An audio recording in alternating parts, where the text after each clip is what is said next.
15장 1절에서 7절까지입니다. 함께 합독합니다. 모든 세리와 죄인들이 말씀을 들으러 가까이 나아오니 바리새인과 서기관들이 수군거려 이르되 이 사람이 죄인을 영접하고 음식을 같이 먹는다 하더라. 예수께서 그들에게 이 비유로 이르시되 너희 중에 어떤 사람이 양 100마리가 있는데 그 중에 하나를 잃으면 99마리를 들에 두고 그 잃은 것을 찾아내기까지 찾아다니지 아니하겠느냐. 또 찾아낸 즉 즐거워 어깨에 메고 집에 와서 그 벗과 이웃을 불러 모으고 말하되 나와 함께 즐기자. 나의 잃은 양을 찾아내었노라 하리라. 내가 너희에게 이르노니 이와 같이 죄인 한 사람이 회개하면 하늘에서는 회개할 것 없는 의인 99으로 말미암아 기뻐하는 것보다 더하리라. 저는 예수를 믿는 것은 복이라고 생각합니다. 여러분 복받은 인생을 살고 계십니까? 정말 내가 예수 믿고 복받으면서 살고 있구나, 잘 살고 있구나, 그런 생각이 드십니까? 뭐 어려움이 없다는 얘기는 아니고요. 그러나 예수 믿고 내가 참 잘 살고 있다, 복받고 있다, 예수 믿기를 잘했다. 그런데 여러분 한 가지 질문을 해야 될 것 같아요. 잘 산다는 게 뭔가? 여러분이 잘 아시는 조정민 목사님이 쓴 사람이 선물이다라는 책에 보면요, 잘 먹고 잘 사는 것이 복이라면 예수는 복이 없습니다. 이렇게 책 내용을 기록하고 있어요. 오래 사는 것이 복이면 예수는 참 복이 없습니다. 잘 죽는 것이 복이라면 예수는 참 복이 없습니다. 그러면서 결론을 지어요. 예수는 세상의 복이 아닙니다.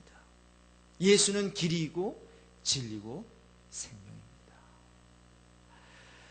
여러분, 예수를 믿는 성도로서의 진정한 삶의 모습이 무엇일까요? 잘 살고 잘 먹고 잘 죽는 거요? 아닌 것 같아요. 예수를 믿는 성도의 생활은 어떤 모습이어야 할까요? 성도의 삶이란 하나님이 요구하시는 일 때문에 주어진 배역이다라는 말이 있어요. 다시 한번 말씀드립니다. 성도의 삶이란 하나님이 요구하시는 일이 있는데 그 일 때문에 주어진 이 세상에서의 배역이다. 자, 그렇기 때문에 성도의 삶을 잘 산다는 것은 바로 하나님이 나에게 요구하시는 일을 하면서 사는 것, 이것인 줄로 믿습니다. 하나님이 저와 여러분에게 요구하시는 삶이 있다라고 하는 거예요. 만약에 요구하시는 그 삶을 산다면 그 삶은 잘 사는 삶, 그 삶은 복된 삶이고 그 삶은 하나님께 영광 올려드릴 수 있는 삶이다라는 것이죠. 자, 그렇다면 하나님이 요구하시는 것이 뭘까요? 하나님이 저와 여러분에게 요구하시는 것이 있거든요. 자, 여기에 대한 답을 얻기 위해서 하나님이 찾으시는 사람이 누군가, 이 질문을 먼저 해볼 필요가 있습니다. 여러분, 하나님이 다음 네 부류의 사람을 찾으세요. 자, 첫 번째, 하나님은 예배하는 자를 찾으십니다. 그러므로 저와 여러분은 할 일이 있어요. 예배 드리는 일이에요. 저는 우리 ANC 일랜드 온누리교회 성도들이 예배에 성공하는 우리 모두가 되길 주님의 이름으로 축복합니다. 성경에 보니까 하나님께서 참으로 예배하는 자, 신령과 진정으로 예배할 때가 오는데 하나님께서는 이렇게 예배하는 자를 찾으신다 그래요. 자, 두 번째 부류, 당신의 마음에 합한 자를 찾으세요. 그러므로 저와 여러분은 하나님의 마음을 가까이서 따라가는 삶을 살아야 됩니다. 그것이 합한, 하나님의 마음에 합한 자거든요. A man after God's own heart. 여호와께서 그 마음에 맞는 사람을 구하여 그 백성의 지도자를 삼으셨느니라. 바로 다윗이었어요. 내가 내 종 다윗을 찾아 나의 거룩한 기름을 부었도다. 하나님의 마음에 합한 자를 찾고 계세요.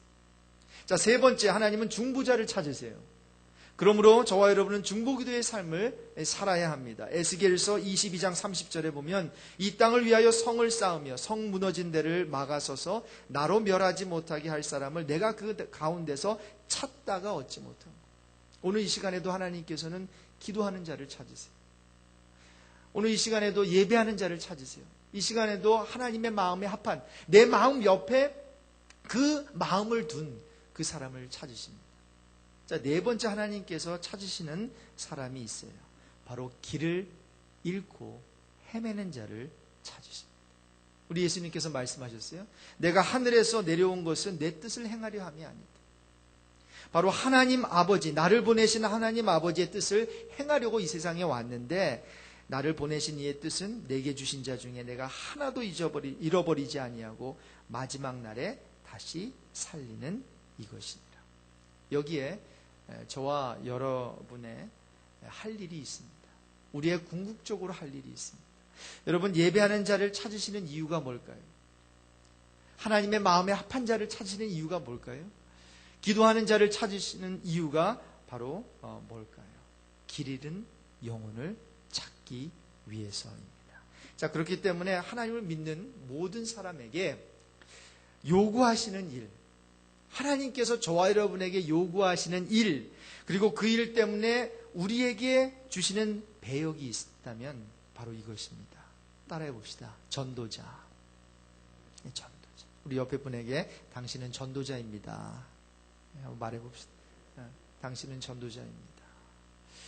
오늘 누가복음 15장에 나오는 잃은 양의 비유, 여러분 잘 아시는 그 스토리인데, 죄인들과 함께하는 예수를 이렇게 보면서 정죄하는 그 바리새인들, 또 정죄하는 서기관들을 향해서 우리 예수님께서 해주신 그러한 메시지입니다. 세리들과 죄인들이 예수의 말씀을 들으려고 이제 그분에게 다가왔어요. 근데 바리새파 사람들, 그리고 서기관들, 율법 학자들이죠. 투덜거리면서 말합니다. 이 사람이 죄인들을 맞아들이고 그들과 함께 음식을 먹는구나.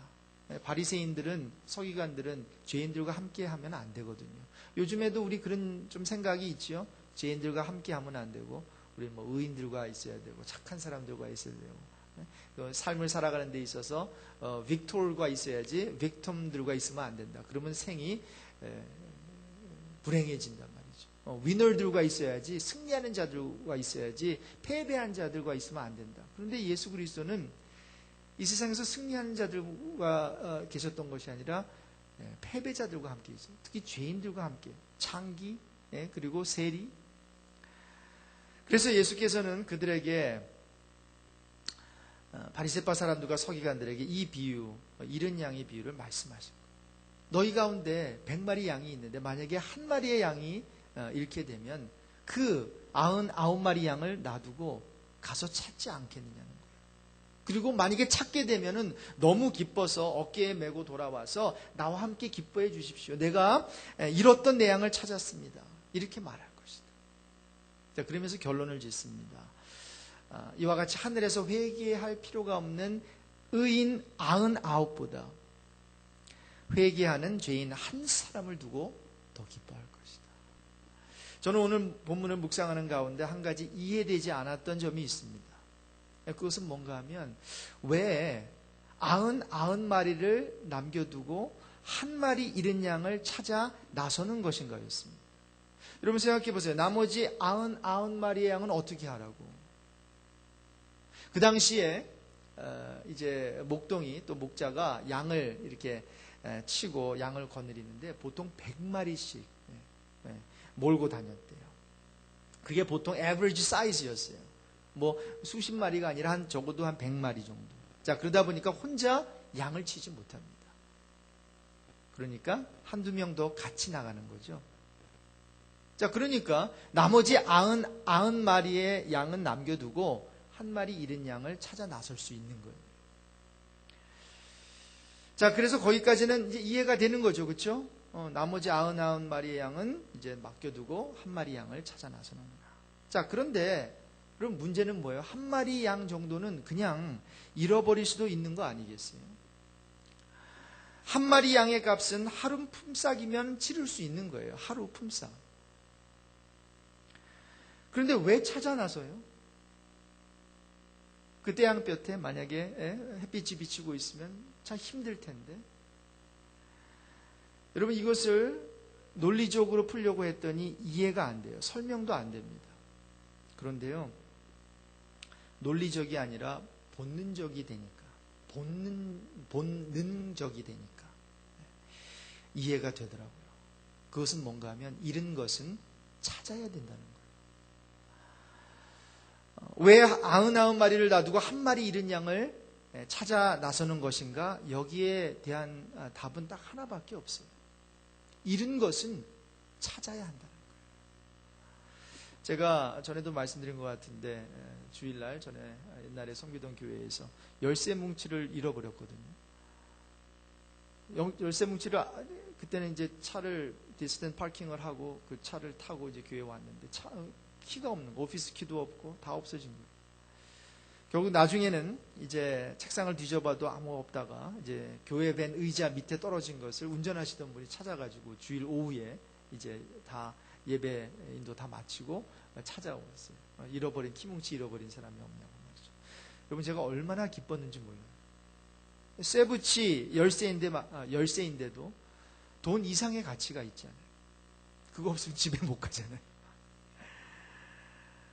그날 두 가지 사실을 깨달았습니다. 잃은 것은 찾아야 하고 잃었던 것을 찾으면 기쁘다는 거예요. 그래서 주님은 너희 중에 어느 사람이 양 100마리가 있는데 그 가운데 양 한 마리를 잃었다고 하자. 그러면 90마리의 양을 남겨두고 한 마리의 양을 찾아 나서는 것은 당연한 거 아니냐. 당연히 찾아 나설 거 아니냐. 그러면서 오늘 본문 다음에 나오는 그 드라크마 비유에서도 그 헬라 그 은 동전이었는데 그 드라크마 하나면은 이제 그 마리의 양을 살 수 있는 돈인데요. 어느 여자가 그 10드라크마 중에서 한 드라크마를 잃으면은 그것을 등불을 켜고 온 집안을 샅샅이 뒤지지 않겠느냐. 부지런히 찾지 아니하겠느냐. 물으시면서 잃은 것을 찾는 것은 당연하다고 말씀하십니다. 누가복음 15장의 내용이 그거예요. 잃었던 드라크마를 찾으면 이웃과 친구를 불러서 함께 이제 기쁨을 나누게 된다는 거예요. 그리고 그 잃어버렸던 드라크마가 무엇인가 결국 회개하고 돌아온 죄인이라고 주님은 설명하고 있습니다. 자, 이와 같이 잃은 것을 찾는 것은 당연한 것이죠. 찾으면 기쁨이 있죠. 그런데 여러분 한번 생각해 보자고요. 우린 이렇게도 길을 잃고 헤매는 영혼을 찾아 나서는데 왜 이렇게 무관심하는 것일까요? 성도들에게 성도님 기도하십니까? 성도님 예배 드리십니까? 성도님 교제 나누고 계십니까? 성도들과 그러면 거기에 대한 답은 어느 정도 자신 있게 말할 수 있어요. 네, 기도하고 있습니다. 예배하고 있습니다. 성도들과 친교 나누고 있습니다. 그런데 마지막 질문, 전도하고 계십니까? 지난 1년 동안 아니면 지난 6개월 동안 전도를 몇 명이나 하셨습니까? 주님께로 영혼을 인도하기 위해서 어떤 노력을 하셨습니까? 전도의 대상이 누구입니까? 라고 말한다면 좀 당황해요. 왜 그럴까? 왜 교회를 다니는 사람들이 이렇게도 길을 잃고 헤매는 영혼을 찾아 나서는 데는 무관심할까? 두 가지 이유가 있더라고요. 양을 잃어버렸다는 느낌이 없는 거예요. 그러니까 잃어버렸다는 느낌이 없어요. 그러니까 뭐예요? 찾지 않아요. 찾지 않아도 손해볼 것이 없다고 생각하는 거죠. 여러분, 하나님께서는 아직까지도 찾고 있는 영혼이 있어요. 근데 여러분, 왜 그 영혼을 찾지 않으면 안 될까요? 잃어버렸기 때문에. 원래 하나님의 자녀였어요. 하나님의 형상대로 만든 사람들이었어요. 그런데 그 하나님이 잃어버리셨다니까요. 하나님께서 어떤 면에서 뺏기셨다니까요. 자, 그래서 요한복음 6장 38절 이하에 우리 주님께서 이런 말씀을 하시잖아요. 내가 하나도 잃어버리지 아니하고 마지막 날에 다시 살리는 이거. 바로 나를 보내신 이의 뜻이 바로 내게 주신 자 중에서 내가 하나도 잃어버리지 아니하고 다 샅샅이 뒤져서 찾아내겠다라는 그 의지죠. 인자에 온 것은 잃어버린 자를 찾아 구원하려 합니다. 자, 그래서 여러분 우리가 기억해야 될 것이 있습니다. 전도에 대해서 우리가 논할 때에 길 잃은 영혼을 향한 전도 행위는 하나님께 속하지 않은 자를 데리고 오는 것이 아니라는 거예요. 하나님과 전혀 상관없는 사람을 데리고 와서 야, 잘 데려왔다. 이것이 아니라는 거예요. 하나님께 한때 속했던 잃어버린 영혼, 즉 잃어버린 바 되는 하나님의 자녀를 찾아오는 행위이기에 하나님의 마음을 조금이라도 이해한다면 매일마다 편하게 잠자리에 절대로 들 수가 없어요. 하나님께서 잃어버린 자녀가 있다라고 하는데 어떻게 다리 쭉 뻗고 잠을 잘 수 있겠어요? 가끔 프리웨이 타고 가다 보면 앰버 얼러트라고 해가지고 이제 아이가 이제 유괴당하고 아이가 이제 없어지면 아이를 데려간 어떤 차 라이센스 플레이트 넘버에다가 그 차 모델 이렇게 해놔요. 그 시스템이 이제 업그레이드 되고 난 후부터 많은 아이들을 이제 부모의 품으로 돌아가게 해줬어요. 그 앰버 시스템이라고 하는 게. 저도 가끔 그거 보면 그거 보자마자 6, 뭐 A, B, C, 뭐 3, 2, 6 딱 보면은 그리고 뭐 무슨 하얀 밴이다 그러면 가다가 하얀 밴 보면 가봐요. 뭐예요? 안타까운 마음. 6살짜리 그 아이가 유괴당 납치당.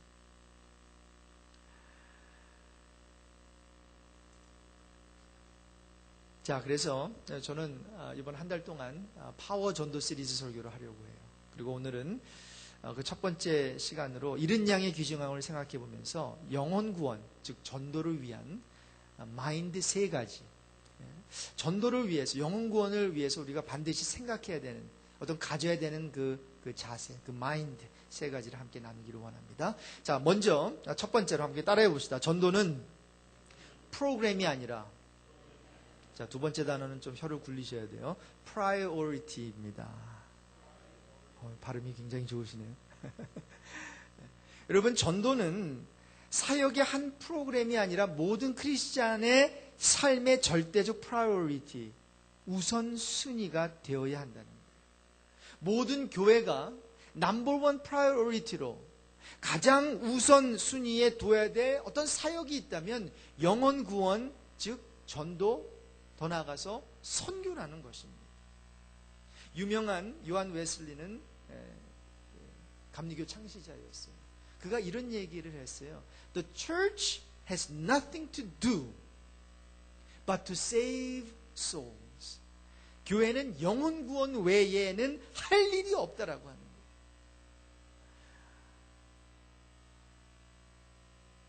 거예요. Life Saving Station, 그 구조대라고 하나요? 그 바닷가에 세이빙 스테이션에서 하는 건 딱 하나밖에 없는 거예요. 왜 구조대, 그 세이빙 스테이션이 바닷가에 있어야 돼요? 배가 침몰하면 바다에 빠진 사람도 구해주는 거예요. 마찬가지로 교회가 왜 이 지상에 있어야 됩니까? 한 가지 이유밖에 없다는 거예요. 영혼 구원을 위해서. 이런 교회는 문제가 있습니다. 1년 동안 한 영혼도 예수 그리스도께로 인도하지 못한 교회.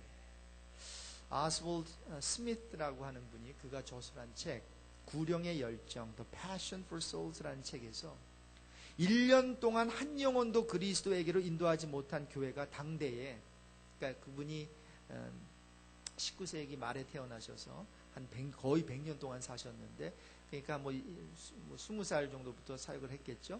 그래서 20세기 초 그 상황을 보니까 한 1년 동안 한 영혼도 그리스도에게로 인도하지 못한 교회가 7,000개가 넘는다고 그 책에서 고발을 하고 있어요.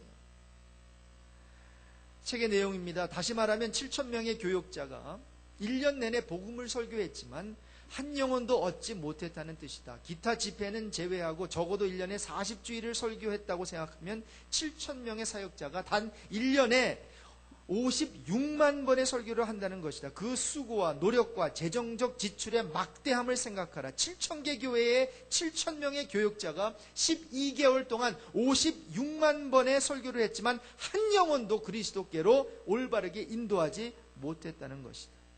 형제들이여, 어딘가에 문제가 있다.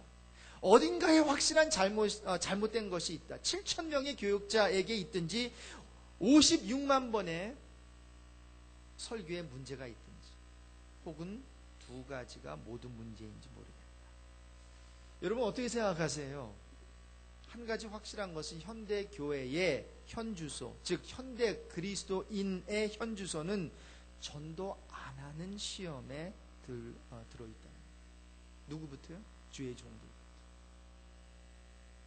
너무 교회 일이 바쁘다 보니까 이미 구원 얻은 성도들만 케어하고 있어요. 그렇죠? 뭐 그건 나쁜 건 아니에요. 당연히 해야 되겠죠. 그런데 이 20세기 초에 7,000개 한 교회에서 적어도 50번에 50번의 설교를 하고 있는데도 한 명도 세례를 주지 못하는 교회가 그 당시에 7,000개가 있었다면 지금은 얼마나 더 많을까. 그리고 교회가 부흥했다는 교회를 봐도 수평이동, 거의 수평이동이에요. 그리고는 좋아하고 있어요. 하늘에서는 울고 있는데. 바른 관점이 필요하지 않겠습니까? 초기 감리교회 12강령이라고 있는데 여기서 요한 웨슬레는 교역자의 최고의 과제가 구령 사업이다라고 말하고 있습니다. 요한 웨슬레의 말입니다. 우리가 할 일은 오직 영혼을 구원할 일뿐이다. 이 일에 시간을 보내고 또 사용되어야 한다. 설교를 많이 하는 것이 우리의 직분이 아니다. 한국교회 목사가 들어야 됩니다. 설교를 많이 하는 것이 우리의 직분이 아니다. 가능한 한 많은 영혼을 구원하는 것과 가능한 많은 사람을 회개케 하고 거룩함 가운데서 성장해 가도록 최선을 다하는 것이 우리의 직분이다. 여러분, 신학교가 다시 가르쳐야 된다고 생각합니다. 신학교가 목사가 설교를 어떻게 잘 전해야 되나 그거 가르칩니다. 그런데 전도하는 방법 안 가르쳐요. 저도 전도 배우지 않았어요.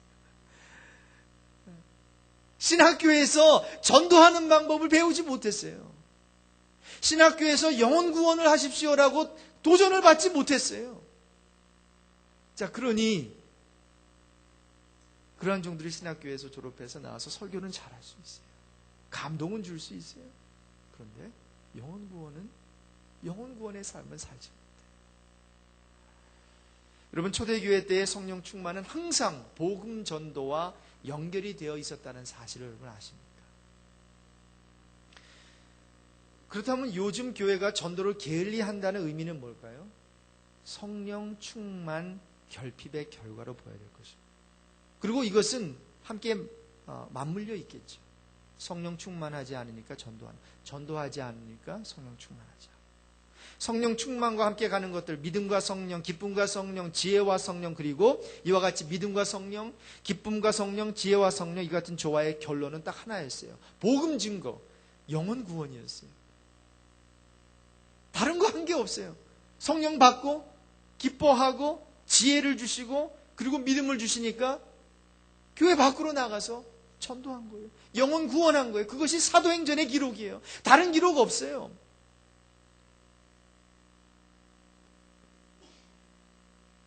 여러분 생각해 보세요. 저 여러분이 교회 안에서 얼마나 많은 시간을 보냅니까? 그런데 저와 여러분이 함께 교회 밖에서 저 에로길로 함께 나가서 한 액티비티를 한번 생각해 보십시오. 그것이 얼마나 전도와 영혼 구원과 선교에 관련이 있었나 한번 생각해 보십시오. 다시 한번 우리 교회의 사역과 우리 성도들과 교육자들이 해야 되는 그 사역을 다시 한번 재조명하면서 우리가 정말로 해야 되는 것. 한번 6월 한 달 동안 파워 전도 시리즈를 통해서 함께 도전을 받았으면 좋겠어요. 자, 전도는 뭐라고요? 프로그램이 아니에요. 전도는 뭐예요? 프라이어리티, 우선순위예요. 우리가 가장 먼저 해야 될 것이에요. 그리고 가장 많은 재정을 전도에, 선교에 투자해야 되는 거예요.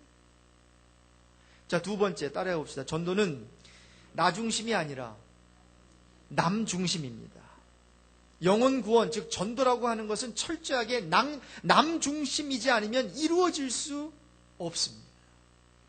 여러분 보세요. 예배, 기도, 찬양은 절대적으로 나 중심일 수 있어요. 그러나 전도만은 다릅니다. 전도만은 철저하게 나 중심일 수 없습니다. 영혼 구원은 철저하게 남 중심입니다. 왜냐하면 100%의 필요가 그에게 있기 때문이에요. 그리고 나에게는 0%의 필요도 없어요.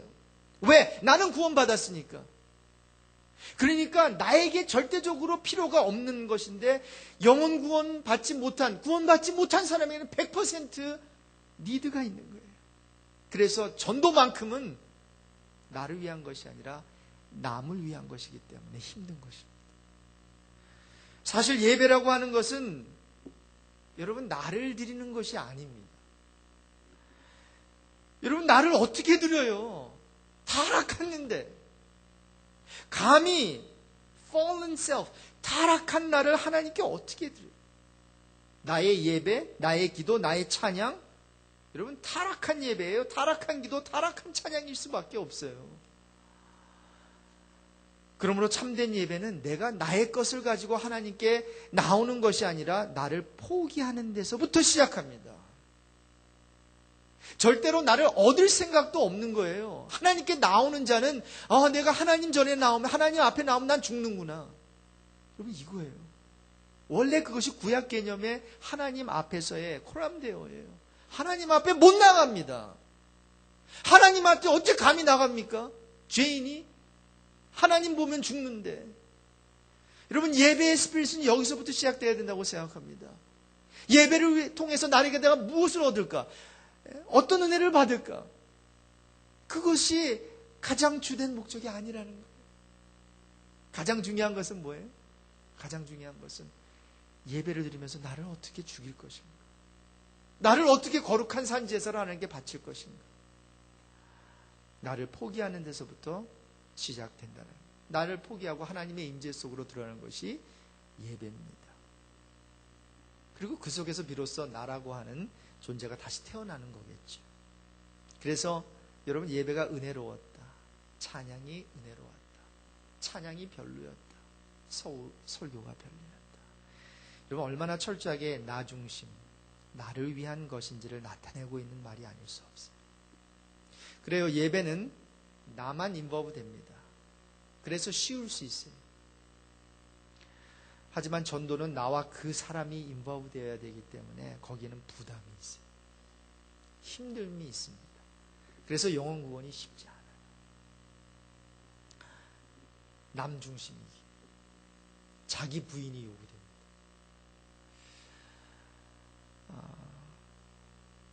여러분 생명의 법칙, 수학의 법칙이 한 가지가 있어요. 뭘까요? 생명의 법칙, 수학의 법칙. 죽는 거입니다. 죽는 거.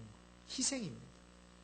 그래서 요한복음 12장 24절에 내가 진실로 진실로 너에게 이르노니 한 알의 밀이 땅에 떨어져 죽지 아니하며 한 알 그대로 있고 죽으면 많은 열매를 맺느니라.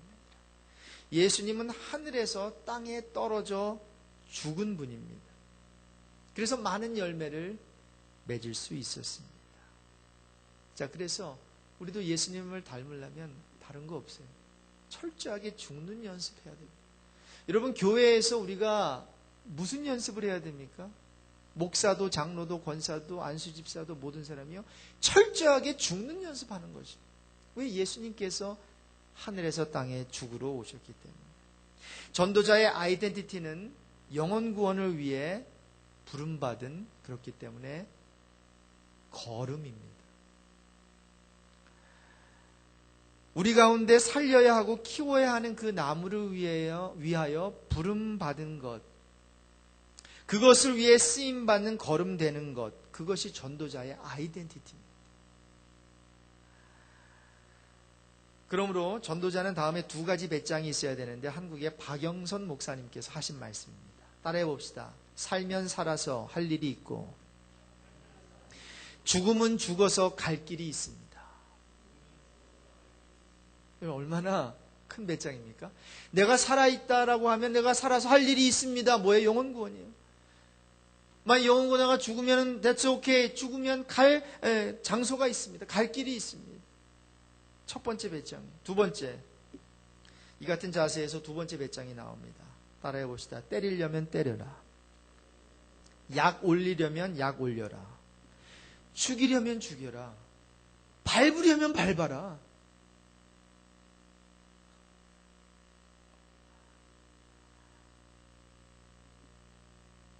얼마나 멋진 자세입니까? 때리려면 때리라는 거예요. 그래, 내 속옷 가지고 겉옷 다 가져가라는 거죠. 나를 억지로 심리를 가기에 그럼 오케이, 끌려가겠다는 거예요.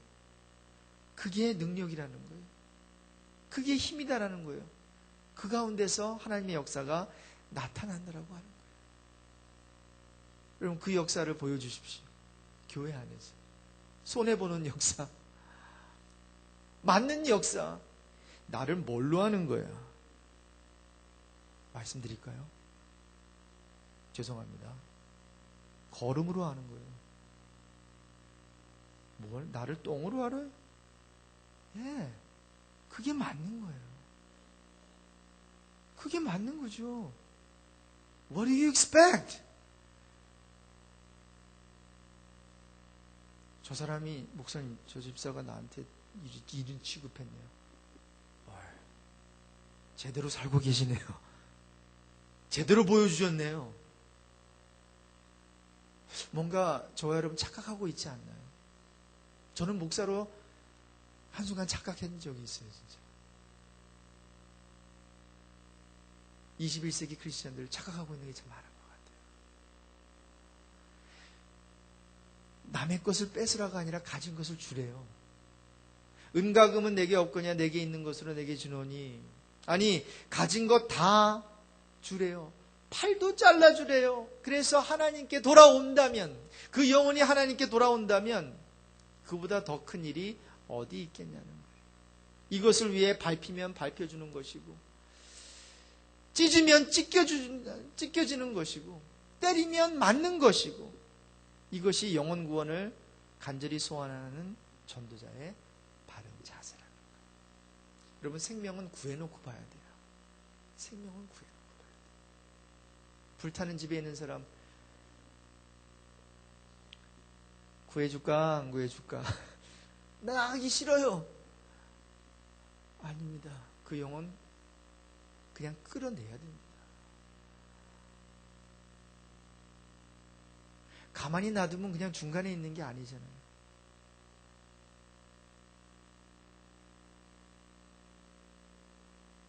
생명은 구해야 하고 살려야 하고 풍성하게 만들어야 합니다. 이것이 생명의 법칙입니다. 살아있다면 풍성해져야 됩니다. 마지막으로 영혼 구원을 위한 세 번째 마인드입니다. 전도는 회개의 눈물을 통해 기쁨의 미소를 짓게 한다는 것입니다. 회개의 눈물을 통해 기쁨의 미소를 짓게 한다. 오늘 본문인데 오늘 7절을 한번 읽겠습니다. 7절 우리 같이 읽습니다. 내가 너에게 이르노니 이와 같이 죄인 한 사람이 회개하면 하늘에서는 회개할 것 없는 의인 99으로 말미암아 기뻐하는 것보다 더하리라. 여러분, 그렇습니다.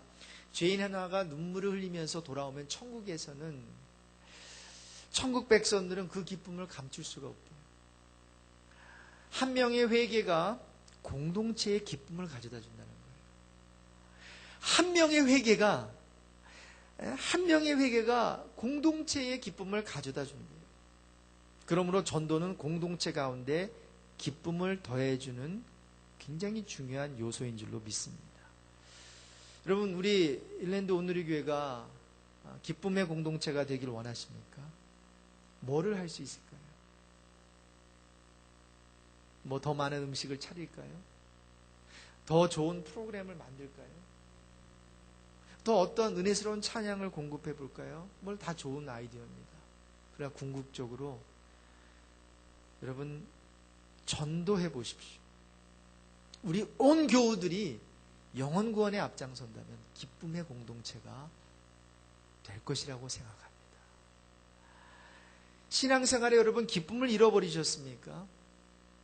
어떤 감격을 잃어버리셨나요? 어떤 첫사랑을 잃어버리셨습니까? 그렇다면 거기에 대해서 해결책을 지금 무엇을 구하고 계세요? 여러분, 뭐 여러 가지 좀 해결책이 있겠죠. 그러나 한번 전도해 봐야 되겠다는 생각은 해보셨습니까? 아마도 내 안에 내 영혼의 기쁨을 잃은 이유가 이 영혼 구원의 감격을 잃어버려서 그것은 아닌가 한번 생각해 보지 않으셨나요? 여러분, 전도해 보시면 말할 수 없는 기쁨이 강물처럼 밀려 들어올 것입니다. 불만족한 상태. 만족이 결핍된 상태이기도 하지만 잃어버린 것에 대한 슬픔이기도 합니다. 만족이 결핍된 상태이기도 해요. 이게 좀 더 채워져야 되는데 그것이 결핍되니까. 그러나 또 하나의 불만족에 대한 정의는 잃어버린 것에 대한 슬픔. 찾지 못했어요. 내가 더 많이 갖고자 하는 것이 아니라 원래 있어야 되는데 없기 때문에 내 안에서 일어나는 그러한 슬픔. 그것이 하나님의 마음속에 오직 하나 슬픔이거든요. 잃어버린 자가 있다라고 하는 거예요. 그래서 거기에 대해서 우리 하나님은 불만족스러워하세요. 잃어버린 자가 있기 때문에. 그것이 저와 여러분의 불만족이십니까? 잃어버린 자가 아직 찾지 않아서 그것이 불만족스럽습니다. 아니면 내 어떠한 뭐가 채워지지 않아서 불만족스럽고 어떤 자존심이 건드려져서 불만족스럽고 그것 때문에 화가 나고 그것 때문에 뭔가 시험에 든다면 아직 저와 여러분은 초보자 단계의 신앙이라고 생각해요. 우리는 정말 불만족스럽고 화가 나고 정말 신경질나고 정말 눈물을 흘려야 된다. 눈물 흘려야 되는 그 어떠한 한 가지 이유가 있다면 그것은 영혼 구원이 이루어지지 않아서. 왜 그렇습니까? 하늘의 기쁨은 오직 영혼 구원 외에는 없기 때문입니다. 한 가지 호주의 어느 한 할아버지 이야기를 드리고 말씀을 마칠게요. 평생 40년 동안 예수 믿지 않다가 40세가 되는 날, 전에도 좀 믿었겠지만 그냥 제대로 믿지도 않고 그냥 교회만 왔다 갔다 했겠죠. 근데 40세가 되는 그 해에 중요한 결단을 했어요. 기도를 했어요. 하나님께. 다음과 같은 전도의 비전을 받고 결단을 하게 됩니다. 하나님, 매일 내가 죽을 때까지, 주님 오실 때까지 전도지 10장씩 나누어 주겠습니다. 그리고 그날부터 당장 나가세요. 쫓아나가서 그 일을 시작했어요. 비가 오나 눈이 오나 매일. 그래서 한때 너무 바빠가지고 잠자리에 딱 들었는데 전도지 10장을 이제 나누지 못했어요. 그래서 벌떡 일어나서 옷을 입고는 나가서 전도지 10장을 뿌리고는 잠자리에 들어갔어요. 수년이 지난 어느 날 어느 목사님들의 친교 모임이 있었어요. 그 지역에. 그 자리에 함께하던 목사님들은 각자의 섬기는 교회의 이야기들을 또 간증들을 이렇게 나누면서 한 목사님이 참 이상해요. 많은 새로운 신자들이 자꾸만 늘어가고 있어요. 정확하게 그런데 그 이유를 모르겠어요. 그러자 여기저기서 목사님 교회도 그래요? 우리 교회도 그런 일이 일어나고 있어요.